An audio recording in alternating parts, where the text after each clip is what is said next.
Un véhicule, ça coûte cher à produire, donc pour le rentabiliser, il faut en vendre beaucoup. Donc on va partager le même véhicule entre plusieurs marques ou plusieurs fabricants ou plusieurs marchés.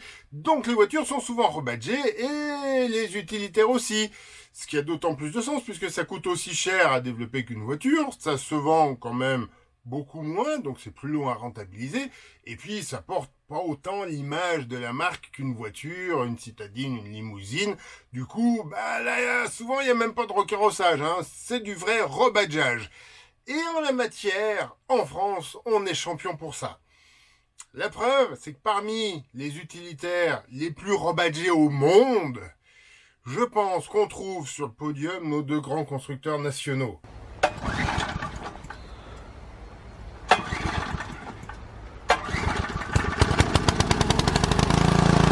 Et je vais commencer par Renault, qui, en 1980, remplace son Estafette, qui était à l'époque destiné à concurrencer le Combi de Volkswagen, depuis 1959 tout de même. L'Estafette était toute rondouillarde, le trafic sera tout rectiligne de partout, comme son grand frère sorti presque en même temps, le Master. Le Renault Trafic première génération va connaître plein d'évolutions, évidemment, de 1980 à 2001, mais ce qui nous intéresse vraiment, c'est les accords passés par le constructeur aux losanges avec d'autres marques. À commencer par le chinois Sanyang en 1994. C'était prometteur, hein, le marché chinois, mais 20 ans plus tard, seuls 4000 exemplaires ont été vendus. Ouais, pas terrible. En 97, c'est avec le géant américain General Motors qu'un accord est passé, qui verra donc les marques européennes du groupe Opel et Vauxhall vendre le trafic sous le nom de Arena. A noter que ce partenariat continuera avec les trafics 2 et 3 devenant Vivaro, ou Talento chez Fiat, ou Primastar chez Nissan, ou NV300 chez Nissan America, ou Express chez Mitsubishi. Jusqu'au rachat des marques européennes de GM par Peugeot, le Vivaro et le Talento devenant logiquement des Peugeot Jumper rebadgés. Revenons à Renault. Très présent en Amérique latine, le trafic y est produit en Argentine. General Motors étend donc son offre au sous-continent avec la vente par Chevrolet du trafic sous les noms de Chevrolet Trafic et de Space Van au Brésil.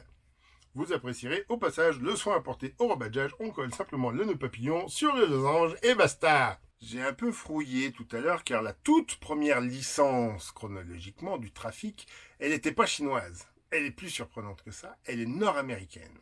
Renault était présent en Amérique du Nord avec AMC, il était donc normal de développer ses produits pour ce marché-là avec des contraintes spécifiques et le trafic a été pensé tout de suite dans l'idée de pouvoir y être vendu, ce qui n'avait pas été possible avec l'Estafette justement à cause d'une difficulté à la mettre aux normes.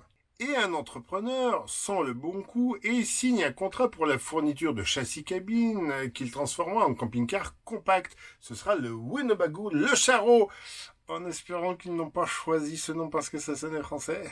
Peut-être une chance de voir le trafic faire un carton commercial là où l'Estafette n'avait pas réussi à s'imposer. Bon, on sait ce qu'il a devenu des accords avec AMC, donc ça n'a pas marché, mais l'idée de l'entrepreneur, là, de Winnebago, était de proposer un véhicule confortable, qui consomme moins que les gros 600 lignes et V8 habituels sur le marché américain.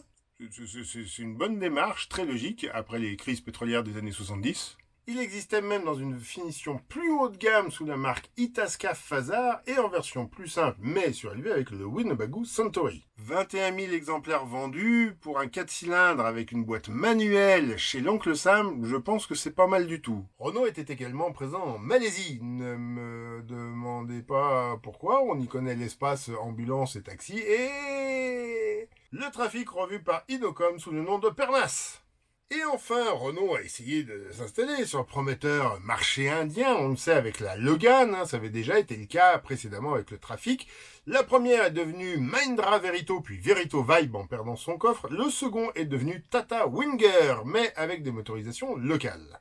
Soit dit non pour le même véhicule, sans compter les variantes et les aménagements en camping-car repris directement sous le nom de leur fabricant. Mais il y a encore plus fort. Et je l'avais annoncé, c'est chez les Français qu'on va regarder, notamment chez le grand concurrent, Peugeot.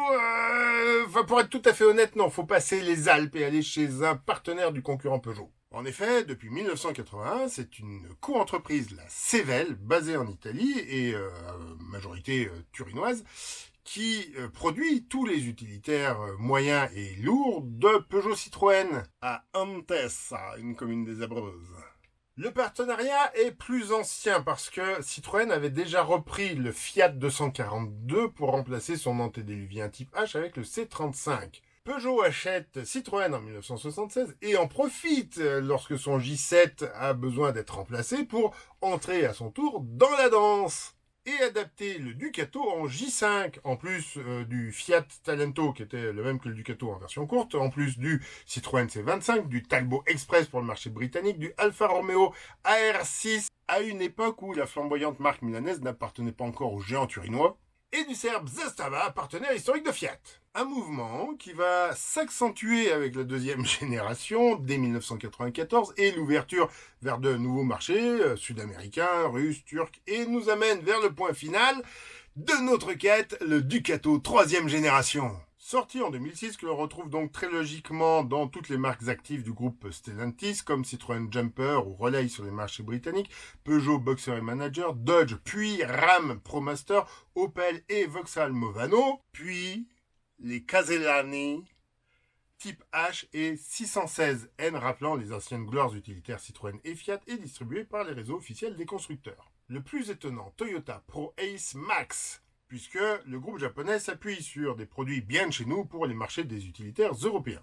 L'un peu moins surprenant, Iveco, super joli, encore que la marque n'appartient plus à Fiat et disposait déjà du Daily en guise de gros fourgon.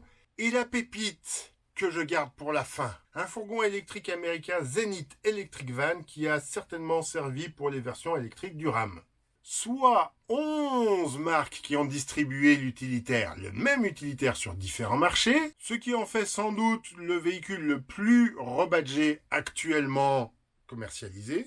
Parce qu'à part les Mitsubishi européennes, les voitures partagent une même plateforme, mais rarement la même carrosserie. On redessine la carrosserie, l'intérieur, et puis après on met le badge. Alors que là, c'est juste un Ducato avec une calandre différente. Si ça vous a plu, dites-le moi dans les commentaires. Si vous en voulez plus, abonnez-vous, et puis évidemment vous partagez pour que tout le monde puisse voir cette vidéo.